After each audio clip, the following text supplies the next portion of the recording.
Hi, hello, and welcome to Rebel Unicorn Crafts. Welcome to my art fort. This is actually my standing desk up here, cranked up as high as I can. And I did this because I want to explore pendulum painting. In case you're not already aware, pendulum painting is where you take some paint, you put it in a vessel where it will flow out through a hole, and then you attach it to a pendulum and swing it, and it makes these really mesmerizing patterns. Anyways. So under here, I have rigged up a system so that I don't have to attach anything to my ceiling because I don't want to damage it. And I didn't know what I was doing, so I wanted to make sure and get some of the finer points because I have noticed that in some people, when they try to do this, it's wobbly, they don't get that nice spin, and I've got a few theories. So let's see if my theories actually work. Quick spoiler alert, a lot of my theories do work. However, what you're about to watch is my trials and tribulations, and I will cut some of them out and leave some of them in for good lessons. It's a descent into madness resulting in pendulum painting. You need a singular point for this to kind of spin from. It needs to be well secured, so that shouldn't move a lot. So I brought my twine all the way around my table, and I've looped it around this center support beam that's on this desk. So that's what I wanted.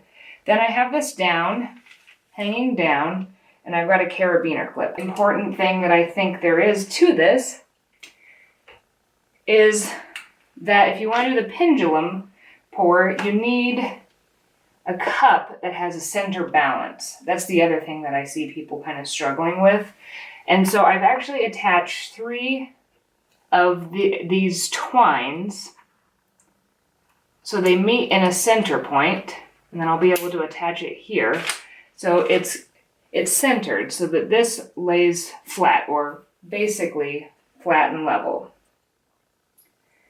But what you actually need to introduce is a bit of a circular motion. So you pull it back, and then when you let it go, you're also going to push it in the direction of kind of the opposite way you've pulled it. So I'll grab up higher so you can kind of see, and push. And that's going to give me a circular swing, a nice steady circular swing. We do need weight, because if this didn't have any weight in it, I've got water in it right now to show, and it's filled up to about here. But if this doesn't have any weight, it's just going to kind of floppity flop around. We want this whole thing, there needs to be constant tension throughout this, and enough weight. This carabiner is helping some of the weight for there to be a stable flow of the pendulum.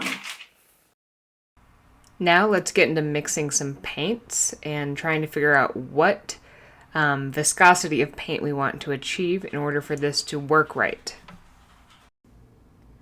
Before I get into the actual paint mixing part of this, I add a background to my painting I'm going to be doing. I poked a hole using a nail or a screwdriver that was heated up into the bottom of the cup, and then I also cut off the bottom of a second cup so that I could kind of keep the paint at bay so it wasn't just fully streaming out constantly. Okay, so I'm under the art fort, and I'm going to be thinning I've got a light green, sea green kind of a background here painted on, and I want to use a high contrast color, so I'm just going to go with black, the most contrast I can get between those two colors. And I'm going to mix up my color in here so I can really mix it up so that I don't get kind of chunky parts at the bottom, because not only do I have a hole and a whole separate thing here, but these have kind of like indents in the bottom, and so it's hard to get it all incorporated. I'm going to be using Anita's paint, and I want to do quite a bit of this. So Hello and welcome to VoiceOver Lacey, who has learned a lot since this.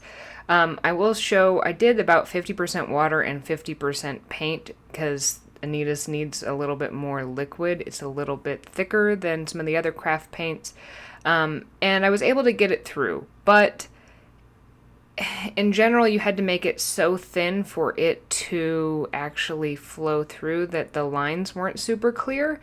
And I think that's partially because Anita's is a little bit gloopier or more viscous paint, but it does tend to drop or drip more than others do. It's not as watery. I tried this several times, so I was going to show all my different things, but I think it's going to waste your time.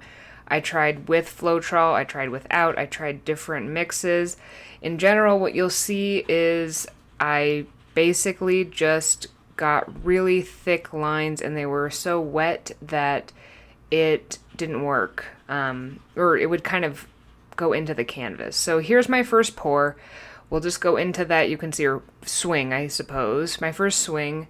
And the rest of them that I tried with all of the different things were that. So next up is trying a different paint. One tip that I do have for this part that worked was having an extra piece of paper or cardboard to catch underneath so that you could grab it without having the drips right on your canvas.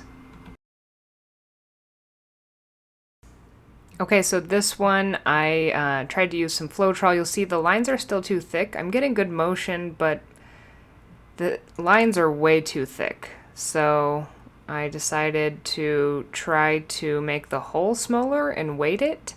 And I get some cool motion from this, but now they're like kind of streaky and almost too thin, and they're really blotchy.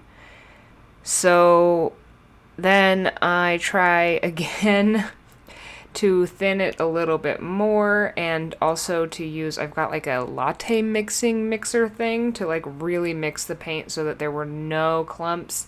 And I tried the bigger hole again, and I loved how this one in general, the shape came out, but again, the paint was so thin and the lines were so thick that on those areas they crossed over, it really started to bleed as it dried.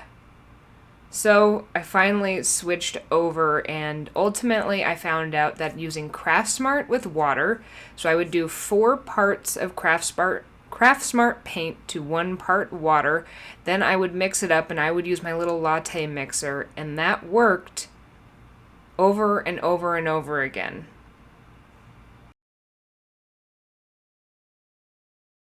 This doesn't mean that craftsmart is the only paint that will work. You'll likely find a paint mixture that works for you that might be some different parts of Floetrol, water, and paint. I just use water and paint because that's what craftsmart needs.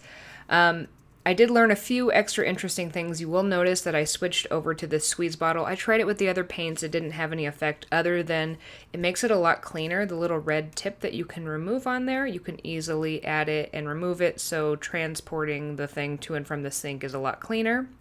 Make sure you poke a hole in the top and add the 3 prongs. And sometimes you're going to make little mistakes. Here I didn't thin or mix my paint well enough, and I just went for it, and it wasn't lines like I wanted. It was these drops, but it actually seemed to end up adding something. So that's another lesson is 1, go for it, and 2, add layers. The layers can add some real interesting complexity to these paintings. So with this one, I had an interesting background. I added multiple layers to it. I kind of, jazzed up the colors I had mainly blues at first and whites, and then this top layer had this pop of yellow on it, and I actually really ended up liking how this painting turned out. Thank you so much for watching. I hope that this had some helpful tips for you. Just remember, if you don't get it on the first try, it's fine. It's an experiment. Enjoy the process and try again.